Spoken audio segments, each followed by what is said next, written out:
It's time for Around the Ozarks News, brought to you by the Springfield Greene County Park Board, Blue Current, and Thompson Sales. Here are your hosts, Ethan and Sarah Foreheads.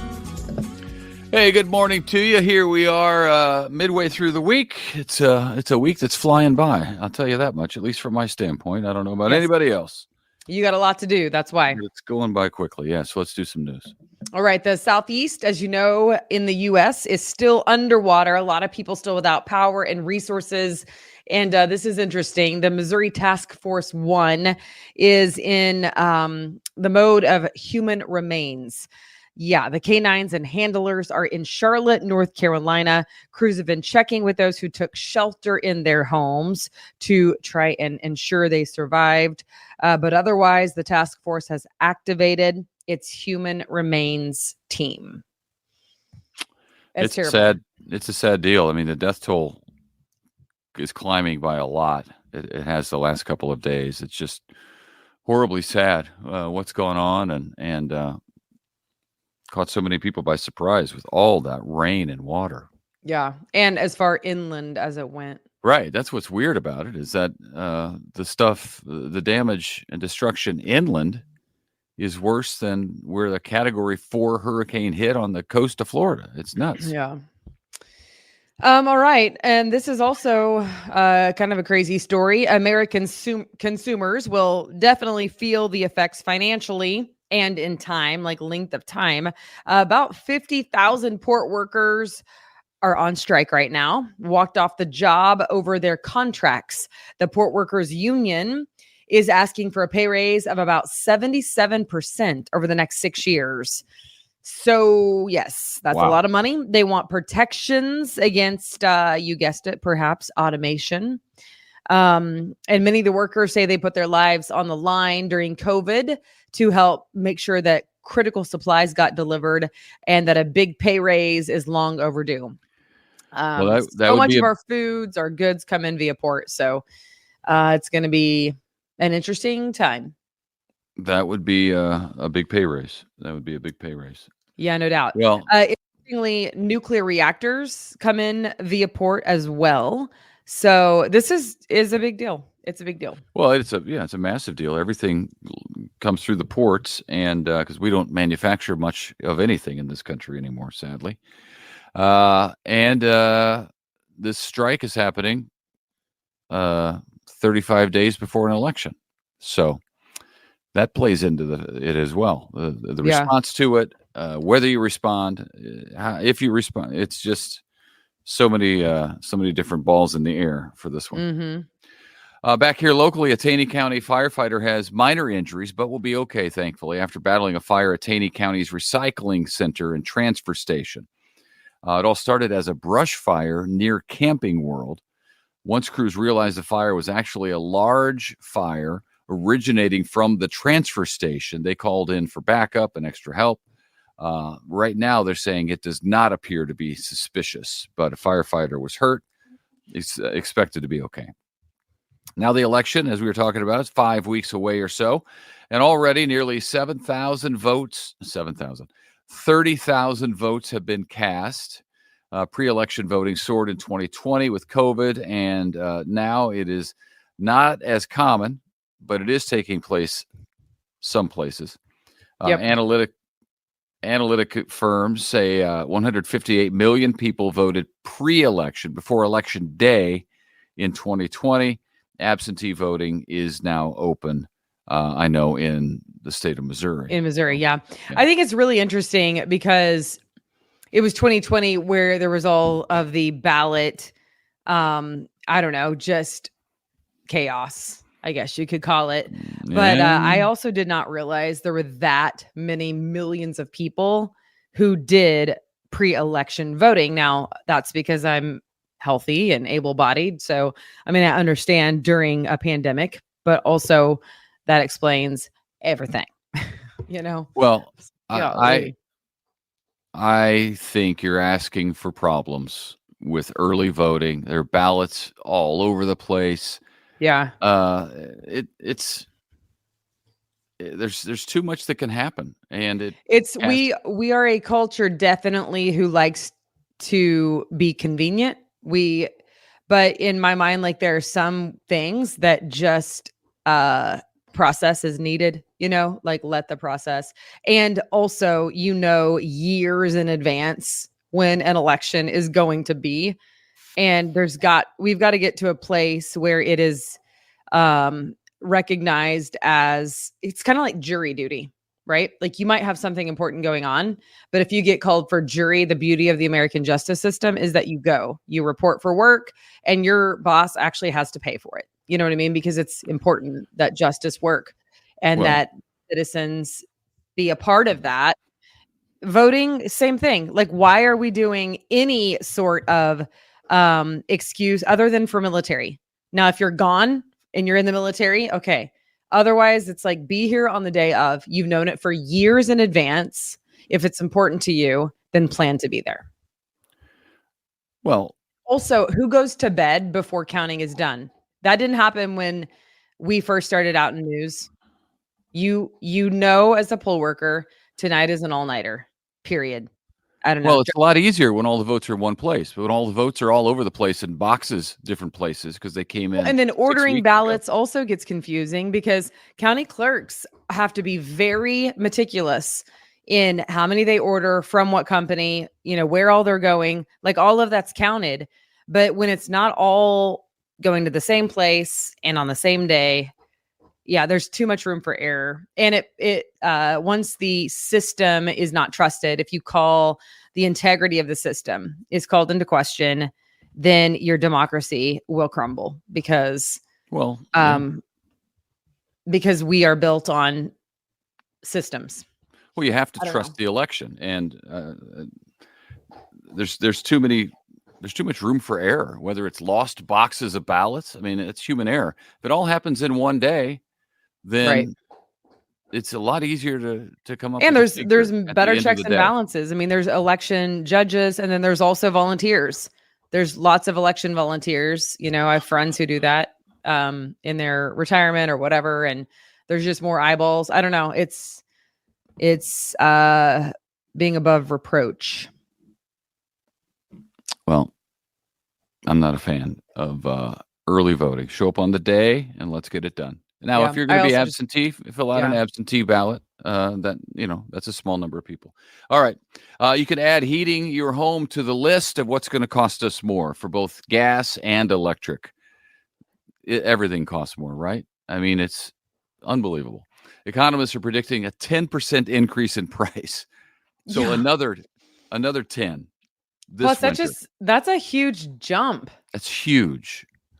Because I don't know, they're predicting colder temperatures for us in the Midwest. And they say it's costlier to maintain power grids. Parts cost more. Yeah. Join the club. Everything costs more.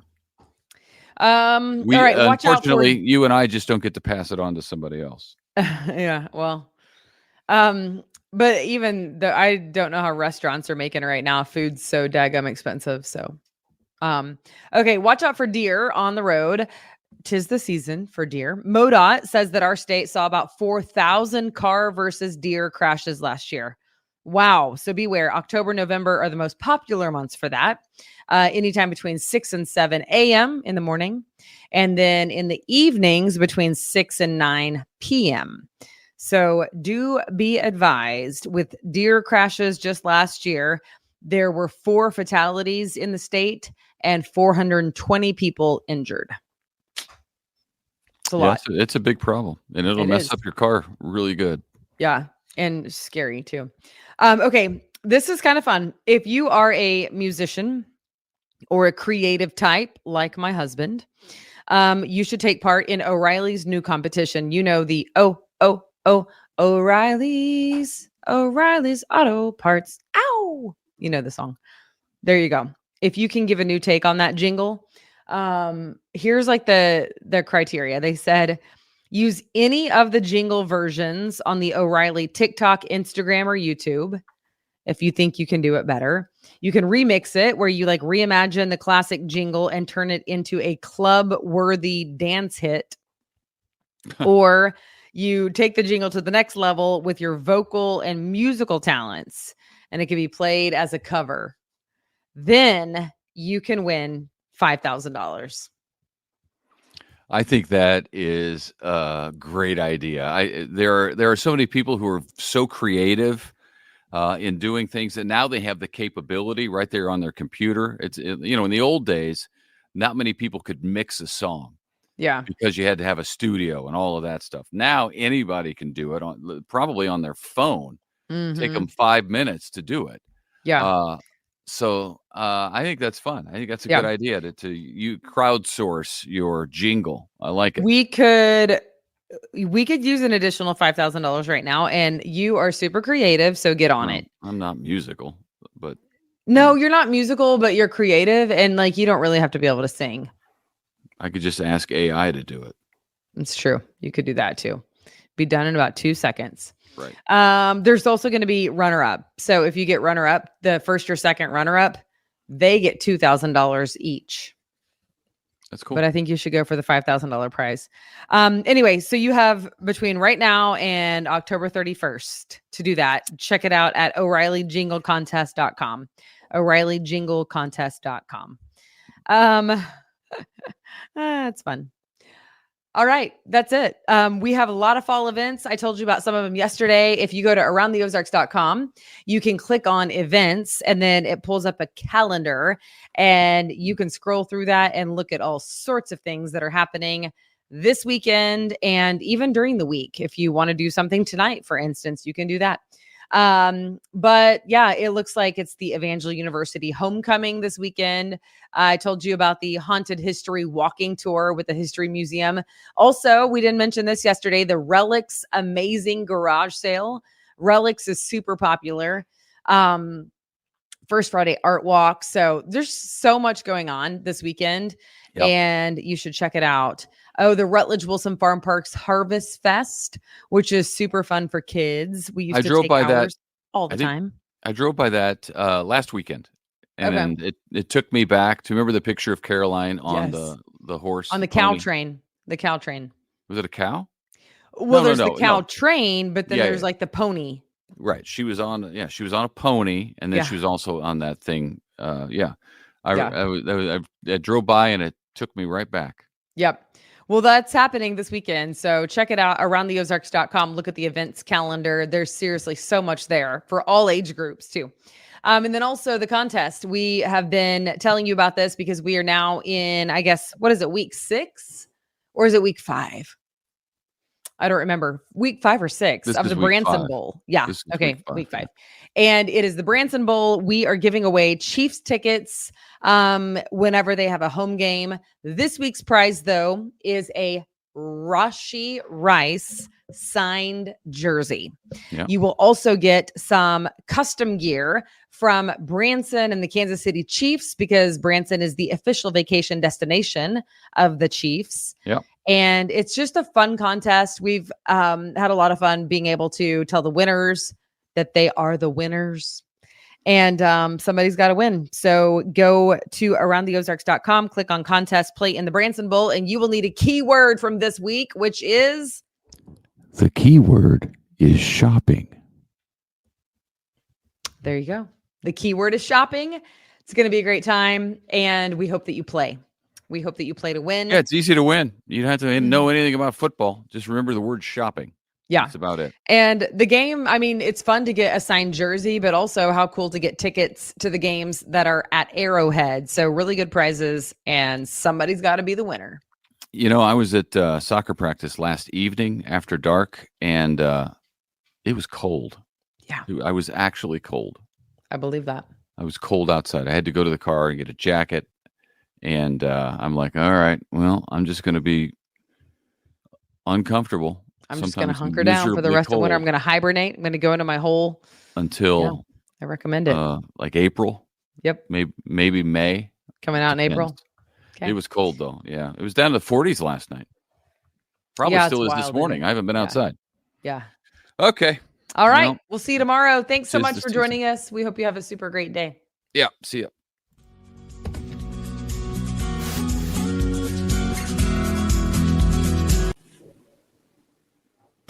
It's time for Around the Ozarks Wake Up Weather, sponsored by Rescue Towing, Command Family Medicine, and John's Heating and Air. Here's your host, meteorologist Abby Dyer.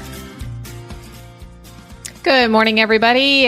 It is chilly out there to kick things off on this Wednesday. Cold front came through yesterday. We felt the effects of that, and we're in the 40s this morning, low 40s. So I know you're not used to it, but it's jacket weather out there early this morning. We've got full sunshine in the forecast, and it'll end up being really nice. You won't need the layers later today with high temperatures climbing to the mid and upper 70s. It's going to be a beautiful day.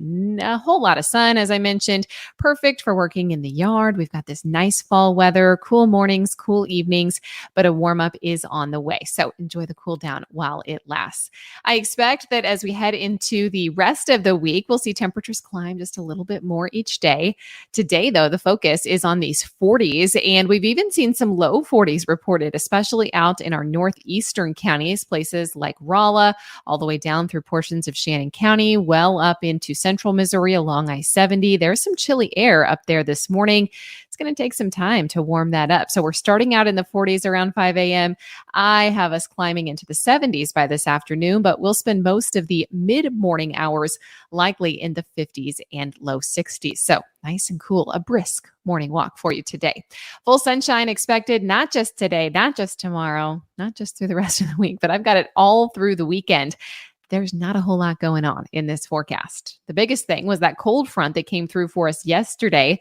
We're enjoying the cool down still today, but as early as tomorrow, temperatures jump back up into the upper 80s. So today is one of the last days in the 70s for many folks. I still think our central Missouri counties could see some upper 70s tomorrow, but it will be just a beautiful stretch of days here, even though temperatures do climb back slightly above average by the time we get to late this week. No rain chances are in the forecast for us this week. If you're doing any of the fall seeding, you might want to turn the sprinklers on. We will see dry conditions for the next stretch of days. I don't see any sign of rain in the forecast for at least the next week. And I hate to say it, but maybe for the next 2 weeks, we are going to be dry in the Ozarks. As we look at the month of October, it is definitely starting off on a dry note, and temperatures will respond to those dry conditions as we head into later this week. We've got numbers that could be pushing 90 in spots as early as tomorrow. I think we're in the low 90s, especially in northern Arkansas, and I'm expecting our southwestern counties to be the warmest by Friday. It'll be kind of toasty out there for Friday afternoon, but by Friday night, temperatures fall back into the 50s again. We do have these nice cool mornings, so a nice warm up during the afternoons with temperatures making their way back into the mid and upper 80s each day through the entire weekend. Around the country, what's making headlines for us? Well, it's locally heavy rain for the mid-Atlantic and central Florida. We've also got high fire weather conditions for the plains and high heat continuing out west. So a lot going on here across the region over the next several days. All right, it's time for the Around the Ozarks Wake Up Weather Brain Twister Trivia question for the day. And the question, this one's kind of interesting. Which ancient people invented the toothbrush? Do you think it's A, the Romans, B, the Egyptians, C, the Greeks, or D, the Africans? Well, if you chose B, the Egyptians, you are correct. The ancient Egyptians are believed to have created the first toothbrush by fraying the ends of twigs and creating a brush-like shape. These chewing sticks were preserved in the Egyptian tombs alongside their owners. Kind of interesting. Other ancient cultures used a variety of materials for their oral hygiene, including strips of cloth, feathers, bones, and porcupine quills. I prefer my plastic bristles. All right, here's the next question that I'll leave you with for tomorrow. Also having to do with some oral hygiene. What did the ancient Romans use as mouthwash? Do you think it was A, salt water, B, vinegar, C, wine, or D, urine? Let me know what you think. You can do that at aroundtheozarks.com. While you're there, check out the weather tab. You can find all your weather forecast information there. And I want to say thank you to our sponsors this morning, Rescue Towing, Command Family Medicine, and John's Heating and Air. Have a great one.